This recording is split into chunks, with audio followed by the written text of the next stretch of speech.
Welcome everyone to the latest edition of RU Live.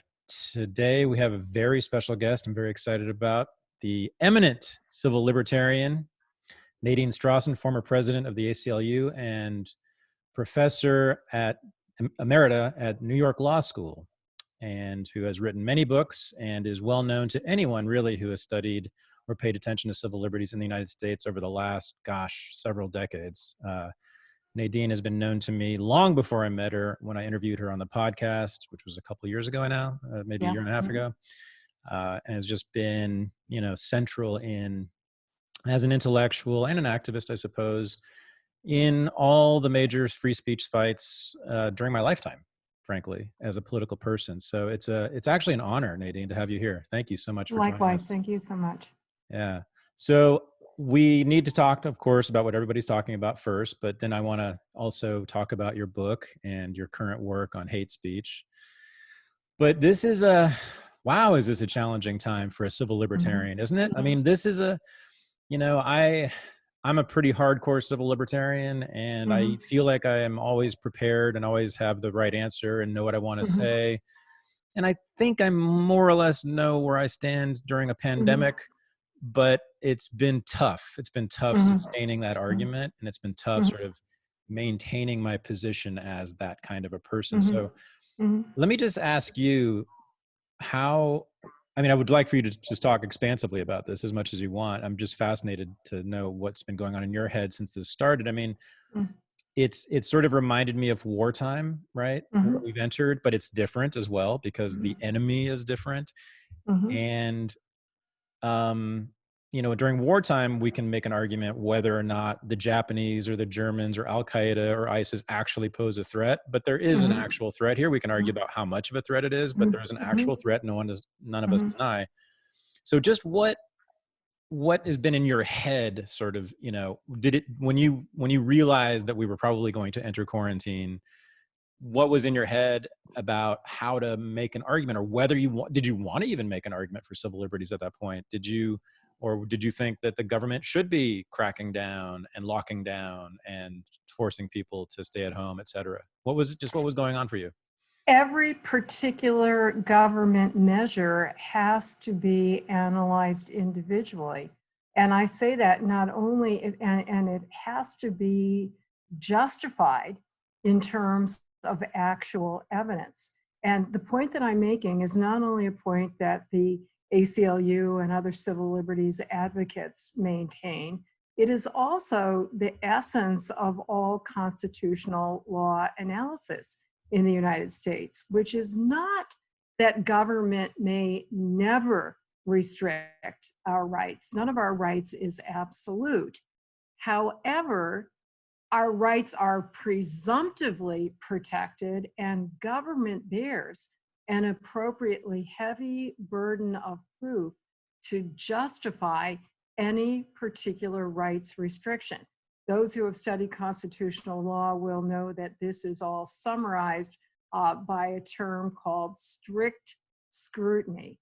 Courts are supposed to strictly scrutinize, take a hard look at any government restriction on rights, and to strike down that restriction, right, presumptively unconstitutional, unless or until government can show that the restriction is necessary in order to promote a countervailing goal of compelling importance. And necessary means that the rights restricting measure, here's a phrase that's often used, is the least restrictive alternative. If there is any alternative measure the government could use that would be as effective or almost as effective in protecting public health, let's say, or national, whatever the compelling countervailing interest is, the government must use the measure that is least restrictive of our rights. So you talked about one half of the analysis, Thad, which is a really important one, is the countervailing goal of compelling importance. Of course, protecting health and life is important. And in fact, government can almost always satisfy that part of the analysis, right? Government says, oh, what we're doing is necessary to preserve life. It's necessary to preserve children's safety, right? It's necessary to promote national security. But the difficult part of the analysis and the harder case for government to make is the actual A, effectiveness, and B, necessity of the particular rights restricting measure. And that's, basically one puts out that kind of analysis on a case-by-case basis, sees whether the measure it satisfies the test. And I think many of the extreme quarantine measures that have been imposed probably will satisfy, at least for a while, will satisfy that standard. But facts change every day, every moment, based on new developments. And I think we have to not slide into just accepting this extraordinary exercise of government power just because some official says that it's necessary. Yeah, what satisfies strict scrutiny? I mean, so the governor of Michigan has basically quarantined people with a very heavy hand. I think people are actually being at least questioned by the police, if not arrested there, when they leave their house or they're outside their homes. And that's based on her decision as an executive. I think it's not, I don't believe the legislature had anything to do with that. Well, that's another issue in American constitutional law, is which government agency or official has power under the state constitution or under the U.S. Constitution to take a particular step. But then, even if that person is the one who would be empowered to take that step, is it consistent with this general pro-individual liberty standard? And there are some measures that, I have not followed this in detail, but I certainly, because I am still very, very much focused on free speech issues in particular, and unfortunately there's been a lot going on there, as there is in any emergency situation. Government officials will use it as a pretext to cut back on free speech that is purveying messages that are unpopular or disliked. So we've seen many, even state universities around the country, putting gag orders on faculty members and medical staff members at university hospitals, saying you can't speak to the press or to the public. Even about especially about urgently relevant issues concerning the coronavirus, you have to get permission from us first. I don't think that that's justified under the strict scrutiny standard. In fact, I think far from being necessary to advance public health, that kind of restriction is actually counter, where it's essential for us to have as much access to as much information from experts as possible. So what is your general position on what should be done now in terms of should civil liberties be restricted? Dad, I'm sorry, all I can tell you is the evidence in a particular case, the restrictions that I personally have been following, that all of which, to my knowledge, are not justified, are restrictions on access to information. And it's been worse in other countries where very strict laws have been passed against so-called disinformation about coronavirus with criminal penalties. And in Egypt and Thailand and Hungary, government officials have invoked those supposed public health speech restrictions to suppress all manner of dissent. But unfortunately, there are too many similar measures, as I referred to, in this country. In terms of I would say that one would have to be very concerned about proposed surveillance measures now that are being discussed. Those really raise a lot of concerns. To what extent are they really necessary, and can it be done in a way that would be less invasive of people's privacy? Something else, a number of states have outlawed abortion during this period. It seems to me that it would be very difficult to show that those restrictions were necessary for public health. It seems to be mostly a matter of taking advantage of the emergency situation to cut back on a right that's deeply politically unpopular in the states where the right has been sabotaged. Hmm. I'm still And trying to. some of those restrictions have been challenged. I mean, the abortion restrictions have pretty much all been struck down as unconstitutional and unwarranted. I'm still, this strict scrutiny idea is new to me, and Uh-huh. I'm trying to figure this one out here. I'm trying to Mhm. unpack this in my own head. So Yeah, what? you have to do it on a case-by-case basis, Yeah. uh, right? So, let's just assume that, let me take an example from U.S. history. It involved Je I'm sorry, a religious group. I think it was the Jehovah's Witnesses. I could be wrong. It's an old case in which they were opposed to uh, vaccination of their children Hmm. and or some medical treatment for their children. Hmm. There was absolute, complete scientific medical consensus that this particular child would die if he didn't get, I believe it was a blood transfusion. Right. And the court said, yeah, the parent has a right to religious liberty. It's presumptively protected. But when it's necessary to protect the life of a child to impose medical treatment that is inconsistent with, violates the parent's religious beliefs, that does satisfy this strict scrutiny standard. And the health and life of the child will trump the parent's religious liberty concern.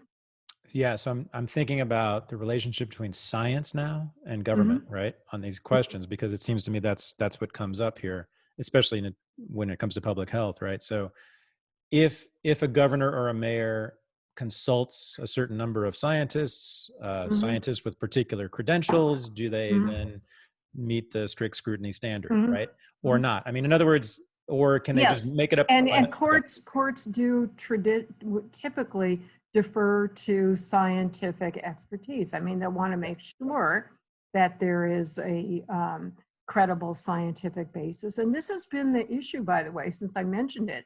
In a lot of abortion cases that have gone to the Supreme Court lately have revolved around contentions by the state that various regulations that they're piling on are really necessary in order to preserve women's health. That doctors have admitting privileges at hospitals and that there be, certain very high surgical type standards in these abortion facilities. And it really is kind of a factual issue for the courts to decide. Are we persuaded by those? And there will often be a battle of scientists. I'm strike it. There will always be, Hmm.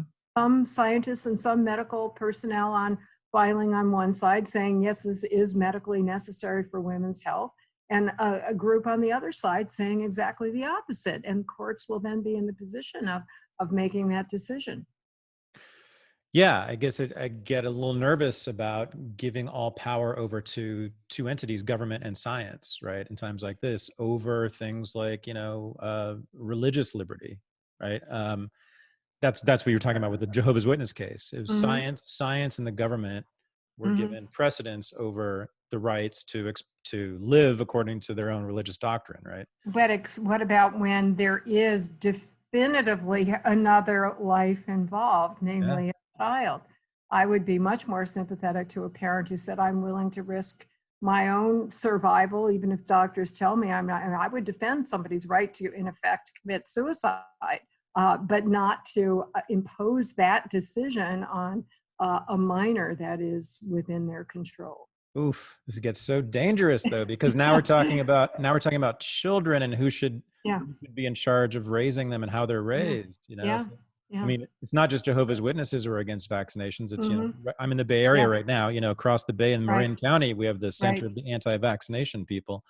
Um, Exactly. and that's another very tough one for a It civil is. libertarian, right? And, Should we, yeah, and especially because of the consequences for not only your own children, but other other people. children, right? Yeah. What do you think about that? What do you think about vaccination and forcing people to get vaccines? Again, I would say that that is also very fact specific, not as, having followed it, maybe not as much as you have. I understand that it will depend on the particular area. Is there herd immunity within that particular community or population? And so the answer may vary very much from one geographic location to another. Right. I'm always nervous when science is invoked, because science has been invoked to, sterilize people because they were genetically inferior, right? And courts Yeah. have imposed that, on about 50,000 women in the 20th century. All sorts of things have been done in the name of science, enforced by the Which is government. why you can't, if the fact that it's asserted by experts is not enough. And that's why courts should take advantage of what are called friend of the court briefs that are filed by multiple different groups of scientists and multiple experts. And the judge will have to make a decision. And obviously not just because something is labeled as scientifically valid is not enough to justify it. To take one example that also involved religion, there was a case a while ago now, but not ancient history. I would say maybe in the early part of the 21st century, in which a movement called scientific creationism, I believe, Mm. was asserting that was adopted by certain public school districts as a, a, apparently or allegedly having a scientific basis to support the biblical theory of creation. And the ACLU challenged that, saying it's not really based on science, it's only based on religion, and therefore it violates separation of church and state for that to be taught in the public schools. And that went before a judge Mm. who had to decide whether it is or is not sufficiently based on science. Mm. We I have not seen much from I may just have missed this, but I haven't seen the ACLU sort of weighing in on the quarantine recently generally. I've seen them weigh in on the abortion issue with the quarantine. Have they? Or is there a position that they've taken? believe me, I can't possibly know. The ACLU is a huge organization which operates not only in every state, but in multiple offices in every state. Your state of California, for example, has 3 separate so-called ACLU affiliates, and each one of them has many chapters. And because these are quintessentially local issues, Mm. it's Mm. handled at a local level. So here in Connecticut, I know that the ACLU of Connecticut has taken on multiple individual cases, but I'm sure they're Okay. triaging. So here in Connecticut, the major, at least in turn, and I have not followed it intimately, but based on what gets news coverage and my local National Public Radio that I listen to here, they're putting, ACLU of Connecticut is putting a high priority on prisoners and other Yes. people who are, literally prisoners of the state, and be not only the inmates, but also the guards and the security and other personnel who are being exposed to just horrific conditions in terms of likelihood of getting infected and lack of likelihood of getting treatment. Yeah, it's terrifying what is and might go on in the prisons now. Talk about the least safe place to be, I would think, in this Yeah, moment, right? yeah, And there's, I know that some state governments have released some prisoners, but very few, as far as I know. yeah.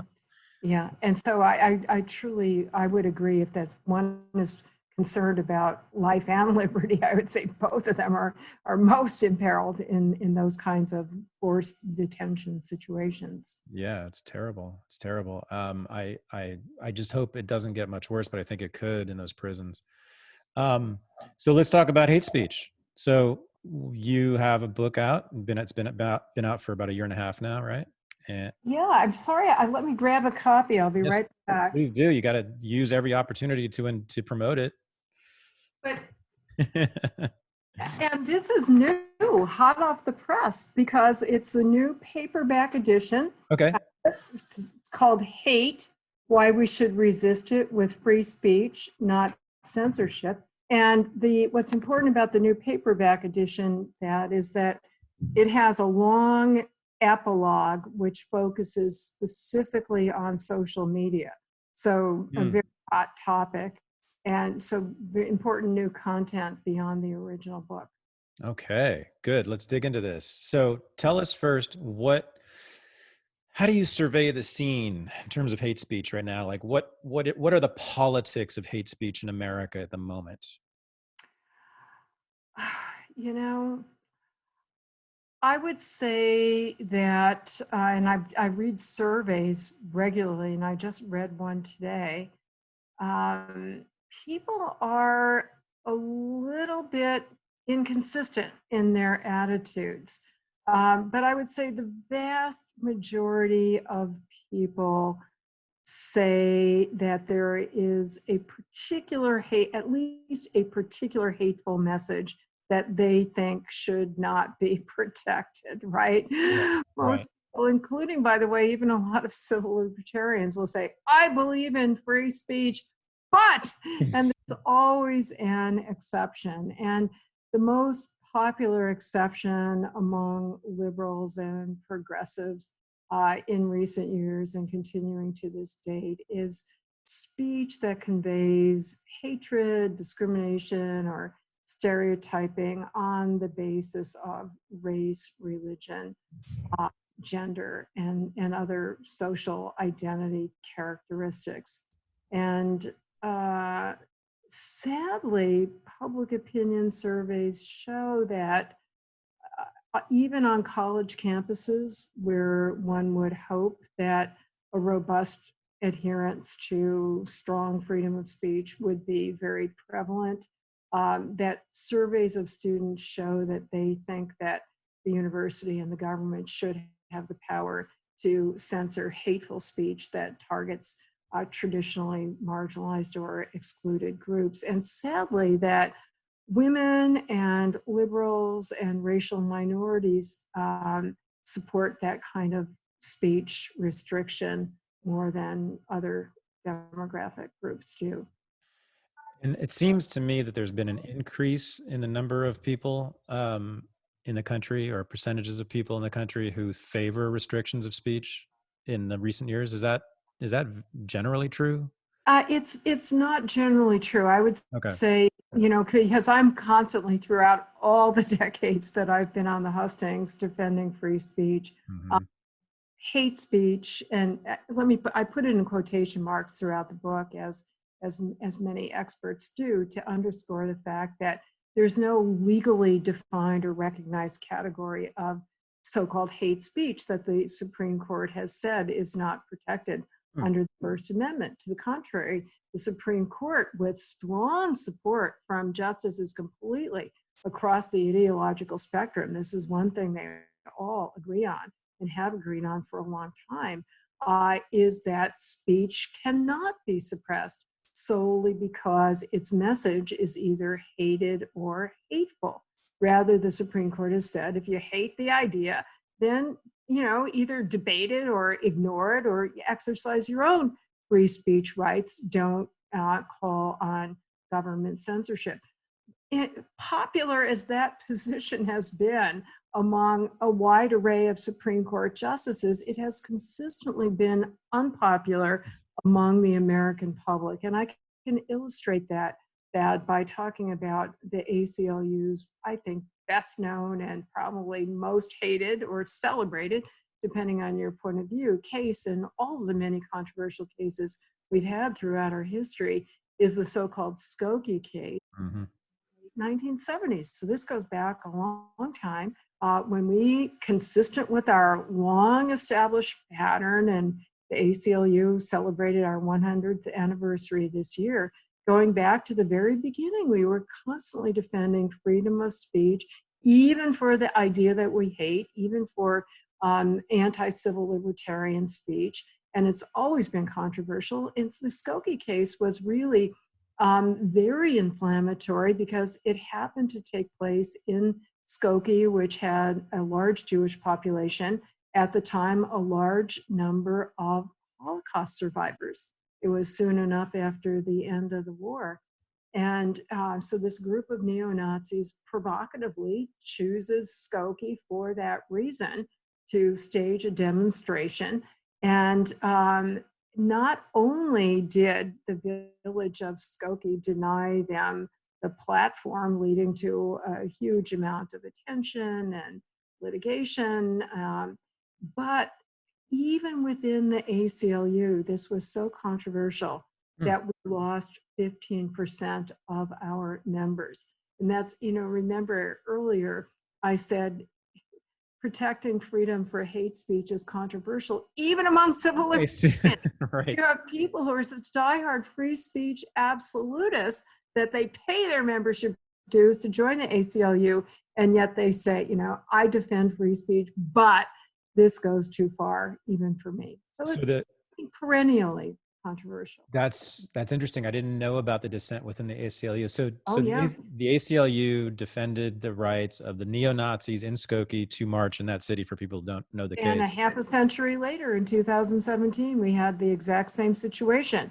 We Yep. defended freedom of speech for the Unite the Right white supremacist rally in Charlottesville. Again, completely antithetical to all the work we do on racial justice, but we still staunchly believe that they had a free speech right. And that was, again, extremely controversial within the ACLU.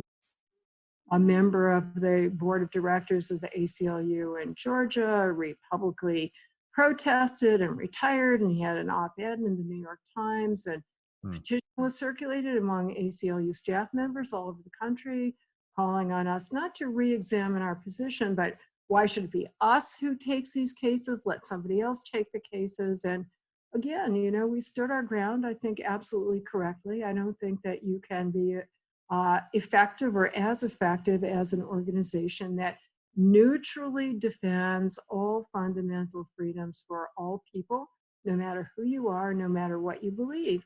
We lose our credibility if we pick and choose and say we're not going to defend freedom of speech for people whose ideas we love. Yep. I mean, that seems to me, without that, there is no ACLU. I mean, without that commitment, there is no ACLU, right? Or no effective one anyway. Yeah. I mean, it ceases to lose its meaning as an organization, I think. But so I brought this up in the interview with you back then, a year and a half ago, I guess. There was that memo that was leaked, an internal memo, right? Among ACLU staff. And it looked like there was a significant portion of the younger staff in particular in the national office, I believe, who were And absolutely. I believe around the country, and Yeah. I have not done a scientific survey, so this is hearsay and impressionistic, but I do believe that the major split was not on the basis of uh, race or gender or any other factor. Age was a major factor. Yeah.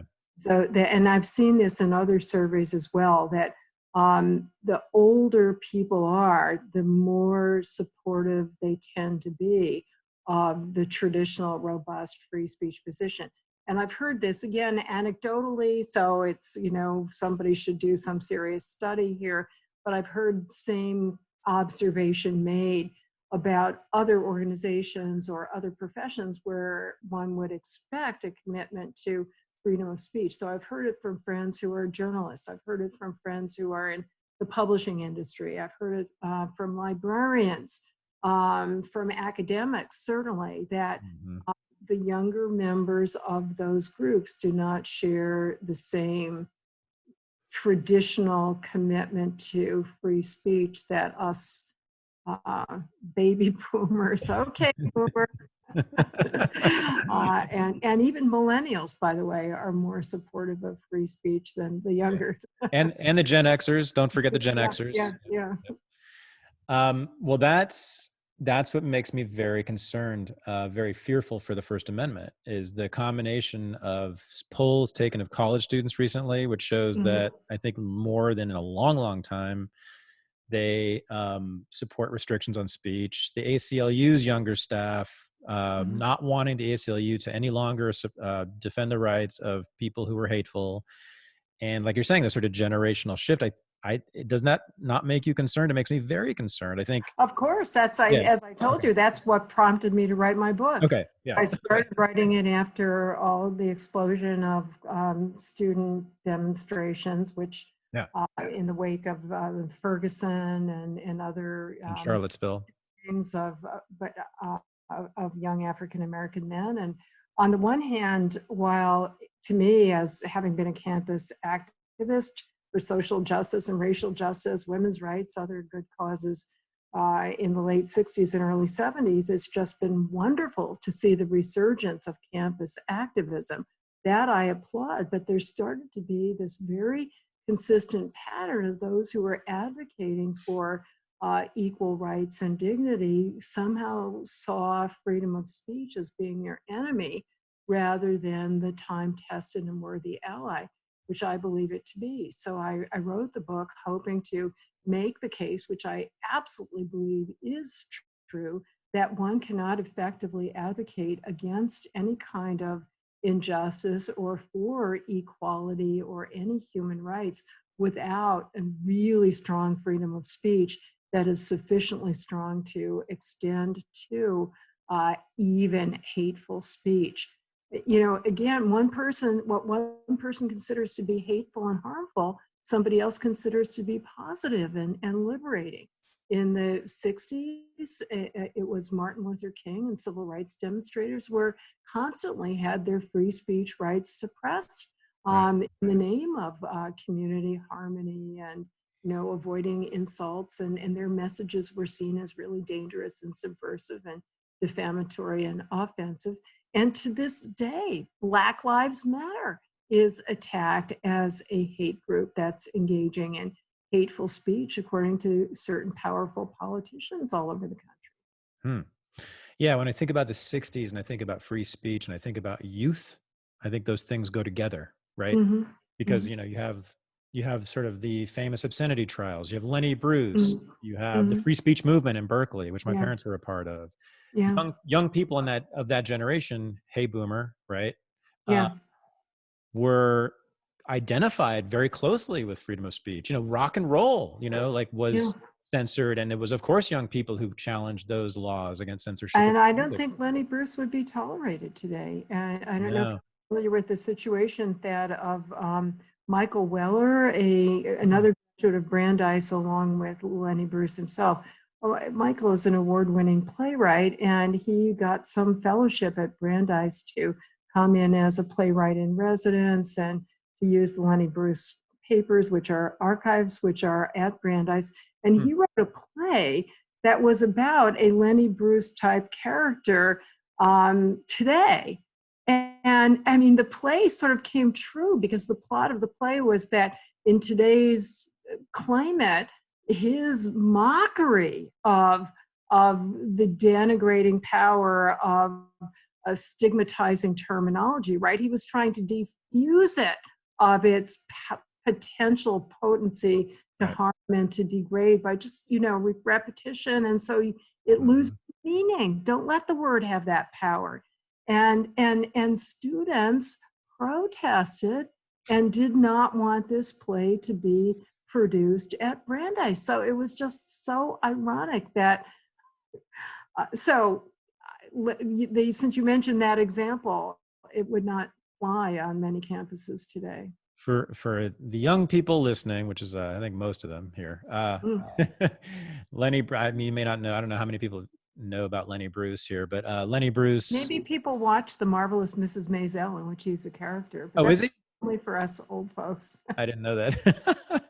So Lenny Bruce was known for many things, but one of them Nadine sort of mentioned in general terms, but he would get up on stage and use racial epithets repeatedly in his jokes, but as she was saying, sort of with the intention, and it doesn't matter what the intention was, right? As libertarians, but his intention was, as she was saying, to defuse them, to mock them, and to make them silly rather than dangerous and harmful, right? It became silly to use the N-word, for a while, and it became like sort of old fashioned, and you were just sort of looked down upon if you used the N-word, and he was a large part of making that cultural shift. Now, no any utterance of it is considered to be almost a physical threat, Exactly. Yeah. right? And it was the same thing that George Carlin did. And again, another famous old monologue is actually an appendix to a Supreme Court decision, because it Mm, was a case involving this monologue that went to the Supreme Court, and the so-called 7 dirty words, yep. in which, again, he said them over and over. And these were sexually themed words, the F word and the C word, et cetera, et cetera. He said them over and over and over again to sap them of any shock value. And the Supreme Court actually said that government may restrict those words on broadcast media. And that's a decision that still stands today. When I talk about the Supreme Court, even when I talk about another Supreme Court decision which upheld, again in the 60s and 70s during the Vietnam protest era, upheld the right to say fuck the draft. Mhm. The F word still cannot be used on broadcast TV or radio. So very often I'm referring to that very important case, and I get bleeped when I describe a case that's recorded in the United States Supreme Court official reports. Oh my God. So this might be a question for a sociologist or an anthropologist or a cultural critic, but I'll put it to you. I don't really have an answer. I mean, it's sort of just speculative on my part too, but why do you think this has changed? Why is this younger generation, the first younger generation in decades and decades, to kind of move backward on free speech? Well, Any idea? first of all, I completely celebrate young people, and I like to avoid generalizations. We have been talking about Yeah. statistics, right? Yeah. But within my generation, there were certainly many people who were not supportive of free speech or civil liberties. And unfortunately, a number of them went on to gain major political positions, government positions, including on the US Supreme Court. And I constantly work with the youngest people, well, I guess not much younger than middle school, but middle school, high school, college, graduate school, law school. I'm constantly in touch with students, and in person and email. And there are so many who are just such wonderful defenders and exercisers of freedom. And those, I defend and celebrate the right to question. The fact that the Supreme Court has issued certain rulings, or the ACLU has had certain positions, is not enough of a justification. And I welcome the questioning and the criticism and the second guessing. I think that's really important. As long as people are open-minded and willing to re-examine their positions, which is a hard thing to do. I try to do it myself. And I always learn. I learn from the questions, and I learn from the criticisms. So let me tell you one example. One of the many, many campuses on which I spoke in the last year was Skidmore College. And I did an interview there with the president of the college, who is a political philosopher. And he told me that he was writing a book that had the most fantastic name. And here's the name of the book. What would it take me to change my mind? What would it take for me to change my mind? And I think that is such a wonderful question, because unless we're talking about a matter of religious faith, right? We're talking about anything in the realm of reason or analysis, there has to be an answer to that question. So for me, my answer, what would it take for me to change my mind and to support more restrictions on hate speech? It goes back to what we were talking about earlier, Thad. Strict scrutiny. If I were convinced that an additional restriction was necessary to promote genuine equality for people or individuals who have traditionally been oppressed or marginalized, I would support the restriction. And as you know, one of the major themes throughout the book is all the evidence that, well intended as these additional restrictions may be, they are at best ineffective in countering actual hatred and discrimination, and at worst counterproductive. They actually disproportionately are consistently enforced to suppress the very voices of the disempowered and marginalized and dissident who are hoped to be amplified by those who advocate these restrictions. Right. Um, so Martin Luther King and the leaders of the civil rights movement, they used what? They used speech. The Mhm. leaders of the suffragist movement, what did they do Mhm. to get the vote? They used speech. Mhm. What did the anti-war movement use? They used speech, right? All that's a central part of your argument here, isn't it? Yeah, yeah. LGBT, Yep. sexual orientation minorities is especially important, right? Because, Yeah. the first element to equal treatment and dignity is acknowledgement. Coming out of the closet was just such, and continues to be, such an essential underpinning of the equal rights movement for LGBT, et cetera, individuals. Yeah.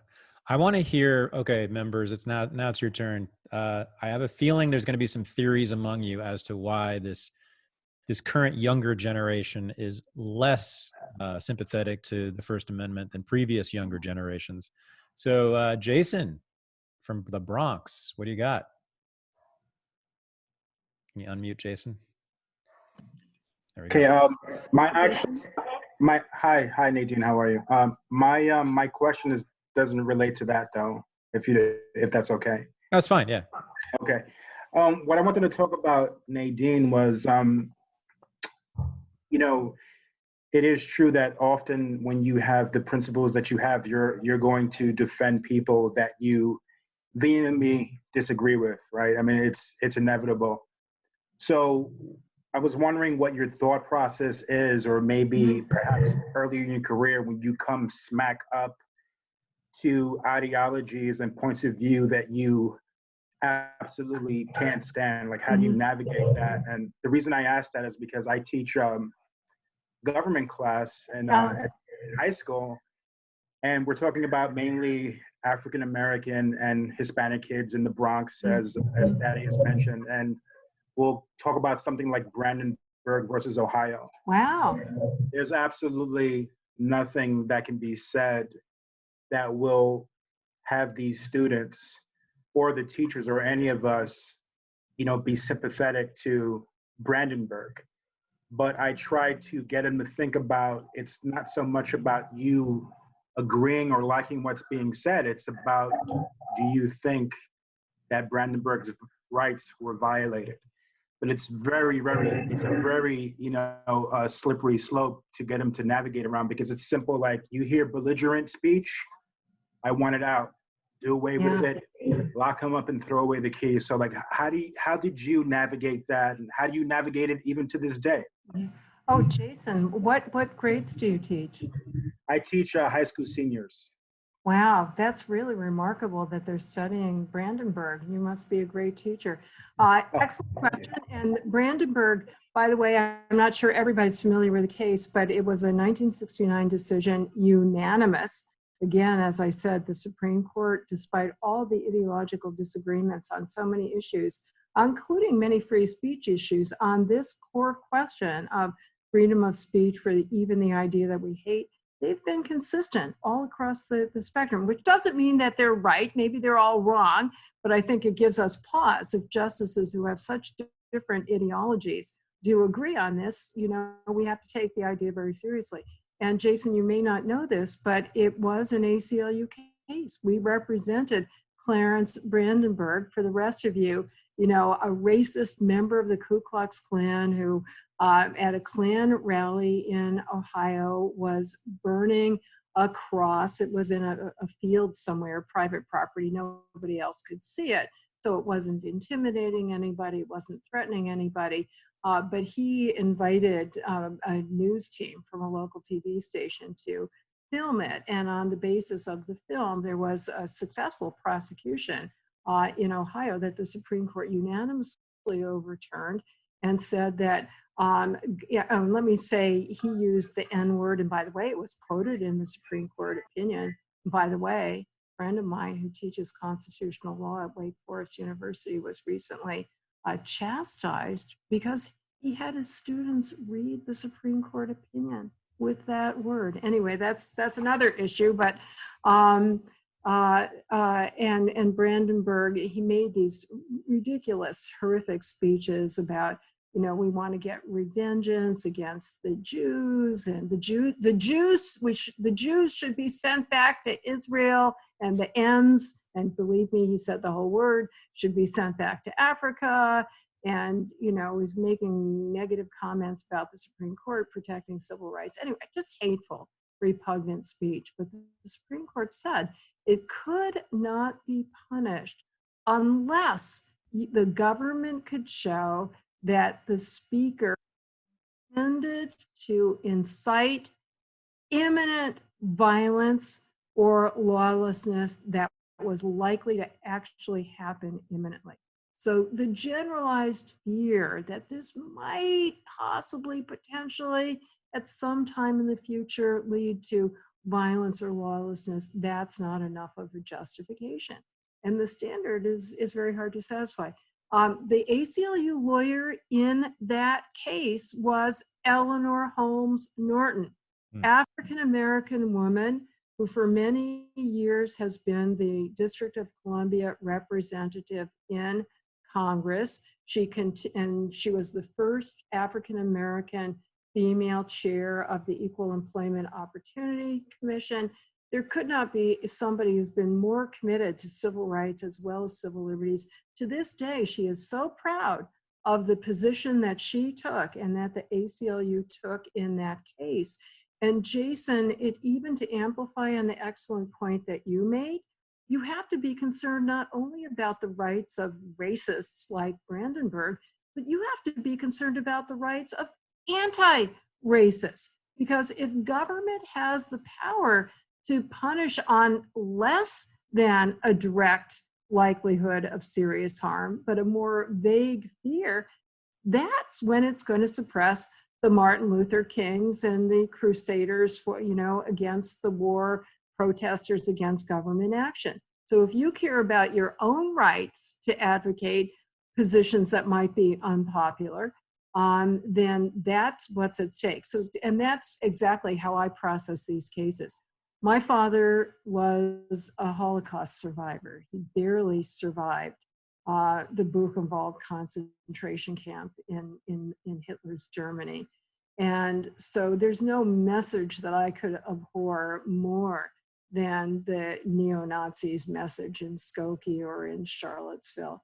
And so when people say to me, how can you, the daughter of a Holocaust survivor, how can you defend the Nazis? I always say, and I really mean this, Jason, I'm not defending the Nazis. I'm defending free speech. And if anybody depends on free speech, it's Jews and other racial or religious or ideological, any minority.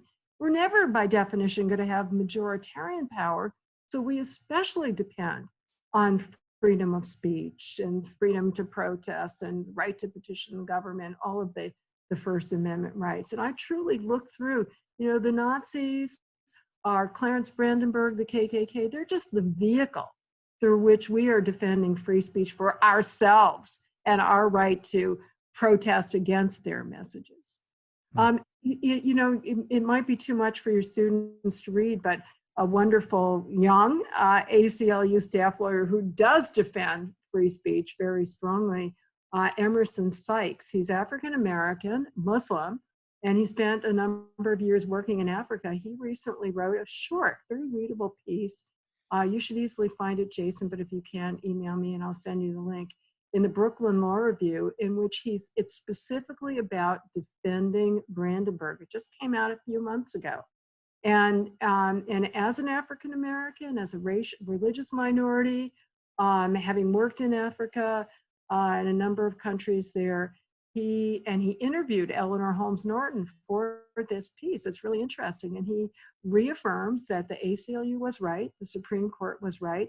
He looks at these other African countries where they do give the government power, as most other countries do, to censor hate speech, and that power, he shows, is used against anybody who disagrees with the government, any minority, any tribal minority, any political minority. Good question, Jason. Thank you. Tell your students, Tell your students if the government has the power to silence certain speech, it will silence other speech. Thank you so much. Like their students, Thank you. like your student speech. Yeah.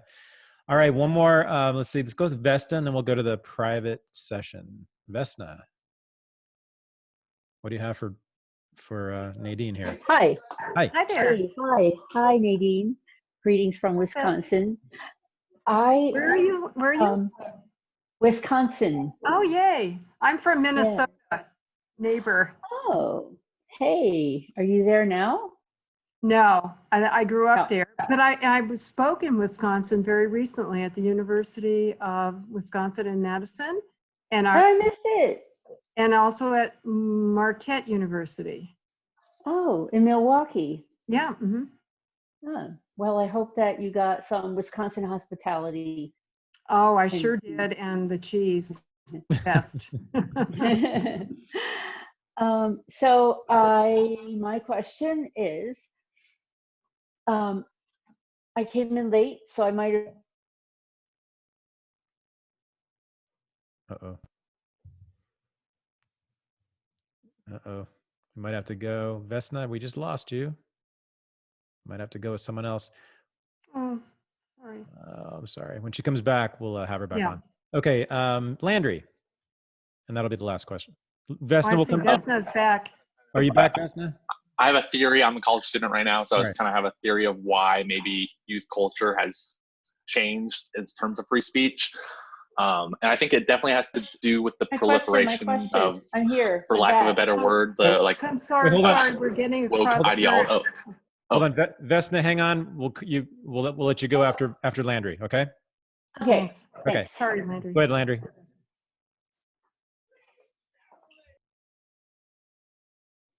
Landry, he has a theory as to why Land- this current generation might be less friendly Yep. toward free speech. Landry, you're up. What's your theory? Landry, what's your theory? Can you hear me now? Yes. Yes, yes, yes. Okay, sorry. So I'm a student at the University of Texas at Austin currently. And I'm gonna have a theory, anecdotal from my experience, but Sure. I think it has to sort of do with the proliferation of, for lack of a better word, like wokeism or like woke ideology about race. And as someone who's been in these classrooms where people kind of invoke this kind of view of the world, it sort of has this self-censoring effect where people who might disagree do not want to present a different argument. So therefore, I think these kind of more extreme points of view, which I think are still a minority portion of the campus, have become sort of the point of view because of the self-censoring aspect.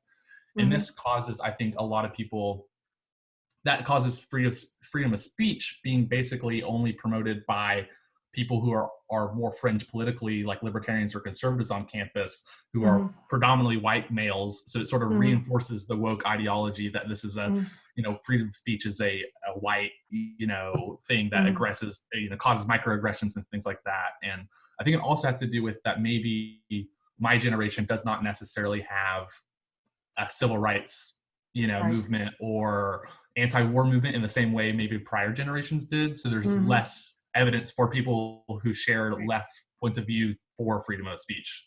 So it's like, I think it's myopic, of course, but that's sort of my anecdotal experience on a college campus. I think that's exactly right. And being constantly on the campus lecture circuit, I've spoken at your campus within the last year as well. At the law school, I really enjoyed it. And I think you're absolutely right that a major problem on campuses is the amount of self-censorship, so that those who are heard are definitely, from every survey evidence, not representative of the voices, of the majority of students. And I think it's a responsibility for professors to recognize that and use teaching approaches that would mitigate that desire to not be viewed as unwoke or a racist or some kind of an ope. And the way I teach law school, I'm not patting myself on the back. I think this is just inherent in the way one teaches law in general. I have advocated for all college and high school and middle school classes as well, which is don't ask students for their ideas or their opinions. Ask them to make the most plausible, powerful argument for perspective X on the issue that you're talking about, and for perspective not X on the issue that you're talking about. You know, with all due respect, I don't care what they actually think. My point is to, you know, or I don't care to hear that in class. What the purpose of the course and the purpose of class is to help them to develop the analytical skills and tools to develop and articulate and advocate. Here's my mantra in my classes: all plausible perspectives on all issues. In law, it's well understood that you can't be an effective lawyer unless you're able to do that.